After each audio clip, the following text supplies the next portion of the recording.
السلام عليكم ورحمة الله وبركاته. كيف حالكم؟ إن شاء الله طيبين. اليوم الفيديو عن شيء مرة قريب من قلبي وقصة حابة أشاركها معاكم لأنها غيرت حياتي 180 درجة.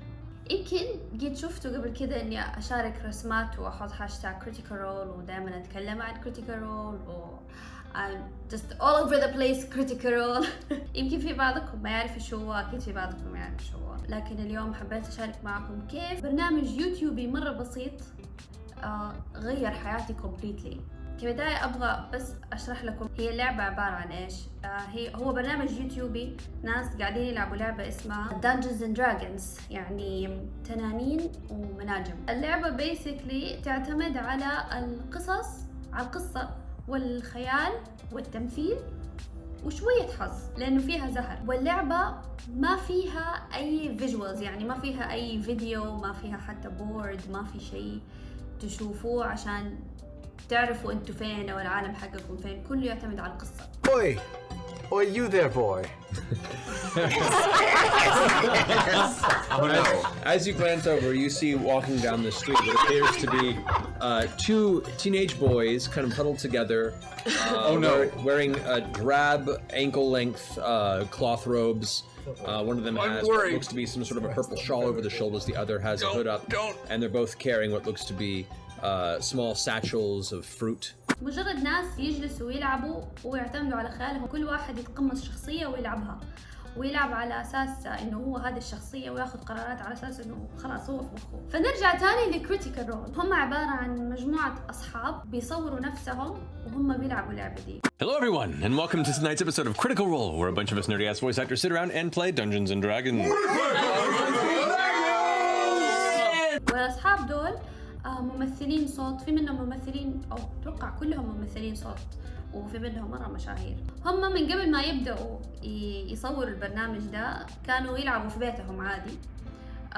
وفي يوم من الأيام صاحبة القناة حقت Geek and Sundry على يوتيوب قالت لهم اسمعوا، أنا أبغى أسوي D&D series، فإيش رأيكم نصوركم وأنتوا قاعدين تلعبوا؟ فهم اللي قالوا ما حد حيكون مهتم إنه يتفرج علينا 5 ساعات نلعب D&D، يعني nobody will care. لكن فعلا بدأوا ولقوا إنه في إقبال مرة كبير. المهم كيف أنا عرفت عن البرنامج؟ وقتها كنت دوبي راجعة من الإمارات ومريت في كذا موقف مرة صعب في حياتي ودخلت في مرحلة اكتئاب نوعا ما كنت أحب أطلع، ما بكلم أحد زي كذا يعني. وفي مرة زارتني صاحبتي مرام وقالت لي إيش رأيك تتفرجي كريتيكال رول؟ قلت لها وات؟ قلت لها ايش كريتيكال رول؟ قالت لي فويس اكترز قاعدين يلعبوا D&D. فقمت قلت لها، قالت لي قد سمعتي في Dungeons and Dragons؟ قلت لها يس، بس ما اعرف هي عبارة عن ايه بالضبط، يعني قلت يمكن فيديو جيم ولا شيء. قالت لي تفرجي. قلت لها اوكي. شغلت الفيديو، كم طول الفيديو؟ 4 ساعات. اكيد ما حتفرج ذا كله. المهم بدأت اتفرج ومرة جذبني طريقتهم في اللعب وطريقة الدنجن ماستر او اللي هو محرك اللعبة قاعد يحكي القصة، فمرة شدني. شوي كده استوعبت اني خلصت الحلقة. وات؟ مع اني ما كنت فاهمة ايش الهرجة، بس كملت اول حلقة، ثاني حلقة، واللي بعدها ولين صرت خلاص ماني قادرة اوقف بالرغم من طول الحلقة. فصرت أشغله، صار شيء يعني يسعدني، أحب أشغله، أشتغل، أسوي أي شيء تاني، بس أهم شيء هو شغال وأنا قاعدة أتفرج عليهم وأضحك لأنهم مرة يضحكوا. وقتها أتوقع كانوا بس منزلين 24 حلقة، اتفرجتها كلها. وهم كانوا كل أسبوع they stream الحلقة لايف، يعني ما في سكريبت، ما في شيء مجهزين، وما في غير المحرك حق اللعبة هو اللي يجهز القصة تقريبا، وخلاص باقي اللعبة تعتمد على اللعيبة نفسهم. بعدين عبال ما استنى الحلقات تنزل، خلاص كل اسبوع تنزل حلقة طفشانة، فقلت خليني ارسم one of my حبيتهم مرة، فقلت ابغى اي كرييت الشخصيات باسلوب مختلف. فوقتها كنت دوبي اول مره اجرب اللي هو اسلوب الفوتو مانيبيوليشن مع الرسم، اللي هو اعدل صور مع بعض بعدين ارسم فوقها عشان يطلع شكل الشخصيه حقيقي. فسويت الرسمه. وقتها فتحت حساب تويتر، وكان عندي تويتر بس ميت ما في شيء. فتحت الحساب وحطيت الرسمة لأنه الكوميونيتي في تويتر أكتر منتعش. حطيت الرسمة ونمت. صحيت تاني يوم ولقيت جوالي بيتفجر رسائل، وأنا ماني مصدقة وماني فاهمة إيش فيه. فتحت تويتر ألاقي الدنيا قايمة والارتست they're like what is that so amazing مدري إيش. ونفس الكاست الممثلين حقون البرنامج they're commenting وعاملين ريتويت وبيقولوا لي صاحبة الشخصية اللي رسمتيها she's gonna go crazy، ولما شافتها she was like what is this it's amazing. فيعني جاتني ردة فعل صراحة أبدا ما كنت متوقعتها نهائيا يعني يمكن بالغوا شوية حتى ما أعرف. وصرت من الصدمة والحماس قلت خلاص لازم أرسم كل الشخصيات، وفعلا صرت أسوي كل الشخصيات.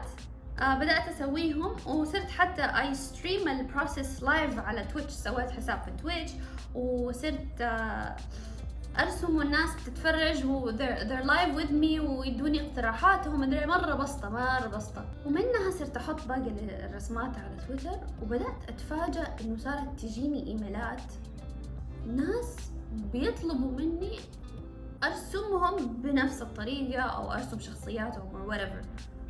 وانصدمت انه بتجيني طلبات people are gonna pay me for this. وصرت اخذ الطلبات وبدأت اسوي لنفسي. قلت اوكي يعني دحين الناس بدأت تطلب مني، فصرت اسوي لنفسي فواتير ومش عارفه ايه عشان ارسلها للناس واحط اسعار وكذا. يعني بدأت اتحمس.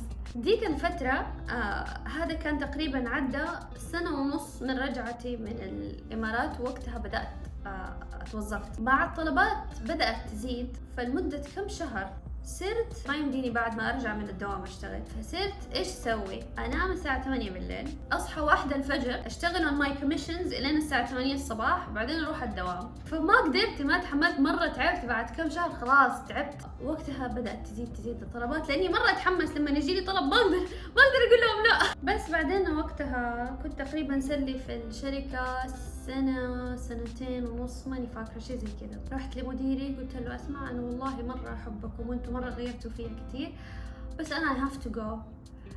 وكان مرة سبورتيف صراحة، وقال لي خلاص يعني انتي الله يوفقك وكل شيء. وبس سبت الشغل وصرت فول تايم فريلانسينج، واستمر الوضع على هذا الشيء. وحتى صار في علاقة مرة لطيفة بيني وبين الفنانين حقون الكوميونيتي والكاست نفسهم، نفس الممثلين. وحتى خلوني أشارك في بعض الكتب اللي أنتجوها، آرت بوكس فيها رسامين وكذا. بس بعد تقريبا 4 سنين من بدايتي مع كريتيكال رول، في يوم كذا أتفاجأ بإيميل، وأفتح الإيميل ألاقيه من الشركة حقتهم. I'm like في كمان شيء مهم لازم تعرفوه، الفان بيس حقهم بدأوا تقريبا هم من 1000 متابع وصلوا فوق 1,000,000. يعني كمية الناس اللي بتتفرج عليهم صارت خرافية. وحتى الفيديوز حقتهم بالرغم من طولها عليها like over 1,000,000 views sometimes، أحيانا 2 مليون. يعني شيء غريب صار سبحان الله. بس في الإيميل هذا أتفاجأ إنه من الشركة حقتهم مكتوب فيه دعوة لأن art gallery في أمريكا. I was like what؟ وكاتبين إنه إحنا اخترناكي من بين آلافات مع انتي و40 فنان تاني حتنعرض لوحاتكم في الجاليري الفلانية في أمريكا، ونبغاكي تيجي بليز. حيكون لكم لانش خاص، غدا خاص مع الكاست ممبرز نفسهم، وحتحضروا لايف شو حقهم. أنا قاعدة أقرأ من هنا وأبكي من هنا ماني مصدقة. وفي نفس الوقت أمريكا مرة بعيد وكلفة يعني تيكتس وسكن ولايك خلاص. بدأ كذا صواريخ تضرب في مخي. فأظن من الصدمة اعتذرت منهم، قلت لهم ما حأقدر لأنه أمريكا مرة بعيدة وحتكون رحلة مرة مكلفة علي، بس like I really appreciate إنكم كلمتوني. بعد كده يوم رحت لأمي أقول لها تخيلي صار كده، بس قاعدة أحكيها إنه صار كده كده كده، دحين أهلي مرة عارفين إنه I'm obsessed with Critical Role. قالت لي أمي أنتي مجنونة روحي. قلت لها بت مام it's expensive. قالت لي يا غبية روحي، الفلوس تجيكي مرة تانية، بس هذه opportunity ما تدري إذا حتجيكي مرة تانية ولا لا. صحيح كلامك صح. رجعت تواصلت معهم قلت لهم اسمعوا I think I'm gonna come. فاللي بترسل لي ايميل like oh my god. اتحمست مرة وانا اتحمست معاها ودخلت وحجزت التذاكر وضبطت اموري وكل شيء. وقتها كلمت my best friend سيرين بتدرس في كندا هي وقتها كانت. قلت لها اسمع انا حروح امريكا وابغاك تيجي معايا. قالت لي وين؟ طيب والله وظبطت ورحنا هناك وتقابلنا وجاتني.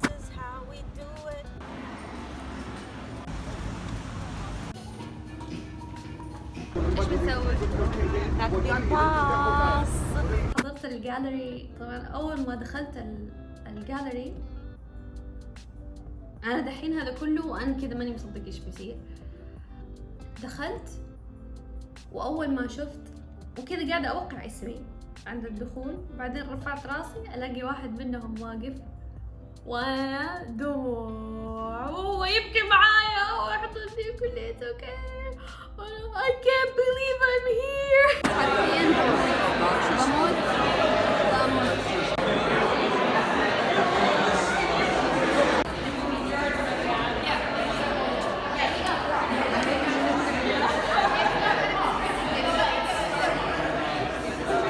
كان صراحة experience مرة غريب، يعني لين اليوم أنا ماني مصدقة إني قابلت my favorite people في العالم تقريباً.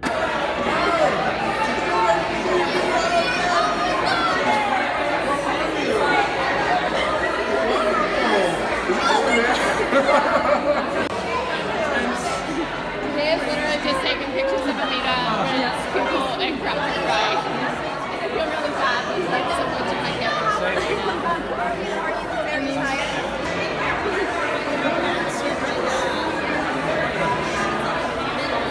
أكثر ناس أثروا فيا هدول، وقابلت الرسامين اللي إحنا طول النهار بس على تويتر مع بعض.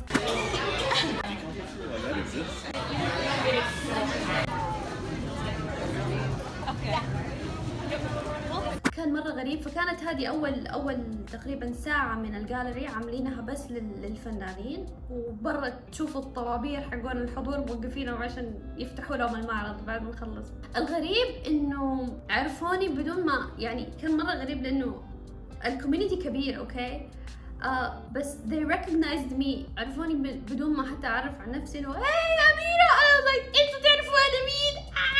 بس فكانت صراحة تجربة مرة حلوة بس غريبة، وهذول الناس يعني علوا لي مرة كتير و they literally changed my life. مو بس في شغلي، يعني أنا دحين صرت full time freelancer basically بسببهم kind of، يعني بفضل الله أول شيء اللي خلاني أتعرف عليهم أصلا، وكيف الحياة تغيرت تماما وحتى نفسيتي تغيرت. صاروا هم زي مكاني السعيد. فالزبدة من ده كله إنه لو تحبوا شيء لا تحسبوا إنكم قاعدين تضيعوا وقتكم فيه أبداً. It's not like that. بالعكس أي شيء تحبوه حيرجع لكم مرة تانية for sure. فدائما استثمروا وقتكم في الشيء اللي تحبوه، عشانكم ما راح تحسوا بالتعب قد ما إنكم حاسين بالحماس والسعادة طول الوقت. وبس مرة شكرا إنكم سمعتوني. حاسين إني تكلمت مرة كثير، وإن شاء الله تكونوا انبسطتوا في هذه القصة واستفدتوا منها بطريقة أو الثانية. أتمنى لكم كل خير، وإذا عندكم أي شيء تحبوني أتكلم عنه let me know. وبس إلى اللقاء.